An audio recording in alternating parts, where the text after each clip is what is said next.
Welcome everyone to DXP Diecast Racing. Let me show you what we have going on. If you remember from the last video, we were using a magnet, an electromagnet, and we were using a button and we were releasing the energy, thus dropping the gate. In fact, here it is. This is the electromagnet we were using. This was not working for DXP. All right. If I had just built this track and I wanted to release the gate with a button, the magnet would have been great. Okay. The magnet worked. We proved it worked. It was dropping the gate. But for me, it was not dropping it fast enough. There's a little bit, we did a whole lot of testing. I mean, a whole lot of testing out here. There is a little bit of residual right here. And I was told that there was, but I had to prove it to myself. What it was doing is it was dropping the gate, but it was dropping the gate a little bit slower than what I'm used to dropping it at. And what that was doing was giving me some crazy times, okay? I have got all these cars up here, and I know about what kind of times they run. Now, I've got new seamless track here, okay? And it's still got a little bit of, you know, ridges and turns and twists in it. But we're trying to work all that out. It's going to take time to get all that out, okay?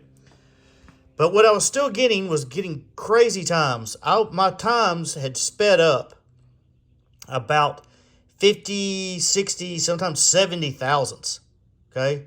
And that was just too much. There was no way I could gauge any times. So it just wasn't working, okay? Like I said, if I had just built a track and started it, it would have been great. I wouldn't have known any difference. But I do know a difference. Therefore, this was just not, it just was not going to work, okay? So let me show you what we did. This is my test car, all right? Come up here, put the spring back on, put the handle back on. This is just like it was beforehand with the pull string.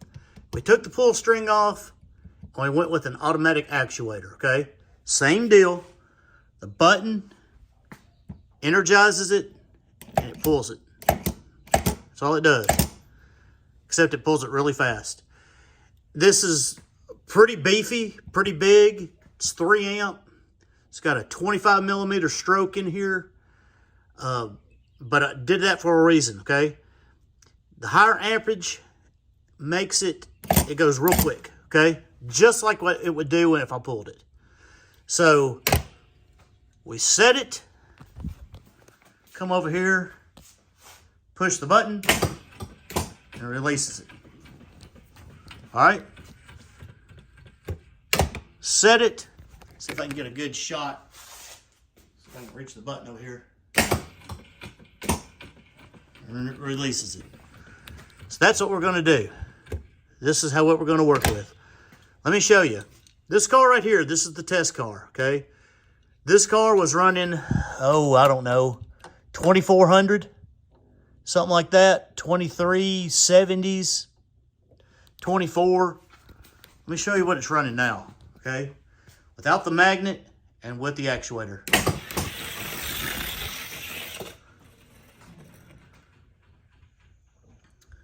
Well, because I reset it several times, I got a bad time. Y'all probably going, yeah, it ran a whole lot better there, Dale. Good job. Okay, it's just because I've released the gate multiple times. You gotta have something to go through the light. So let's try that again. Let's try that again. Try to get all this in one filming, folks. Ready?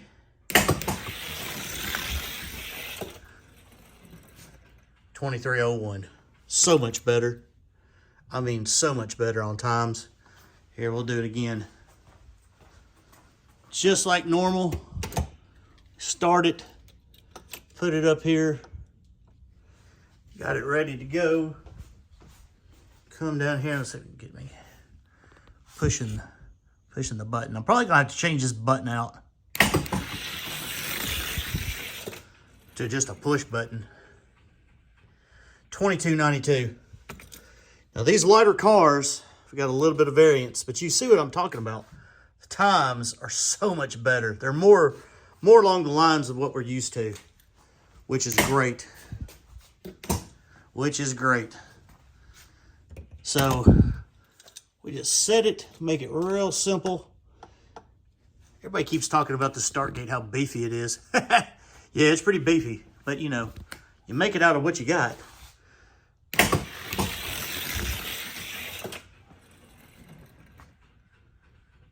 $22.87, man, the car's getting faster. Look at that. But the times, that's what we're after. Those kind of times. Now, I've still got some work to do with the track. Like, right here, I've got a little bit of a bow right here. It's wanting to curl a little bit.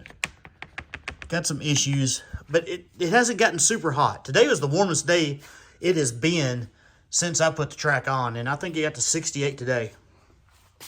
I've got some steel rod down here that I'm putting on the track to let it sit. I'm probably going to buy some more of that too and put it along the track, let it sit. The track has grown quite a bit. I'll show you. When I first cut these notches right here, that hole was right at the end. But see, it's already grown. Heck, it's grown, it's grown 3/8 of an inch anyway. All right, I'm probably going to have to cut some more out, I would imagine, when it gets really hot. But that's where we're at, folks. This new seamless track, it needs to be cleaned. We're ready to do some calibrating. All these cars up here, all these cars are worked. They're just waiting to be run. So that's what we're going to do. We're going to get onto it. We're going to start running these cars, recalibrating. We got a lot more racing to do. But it's been a time here at DXP trying to get this set. But I think we're in good shape now. We got the actuator. We got the button. We got the seamless track. It's going to get better. Whoo-wee. DXP Diecast Racing. Trying to get back on the track. Hope to see you out there, folks.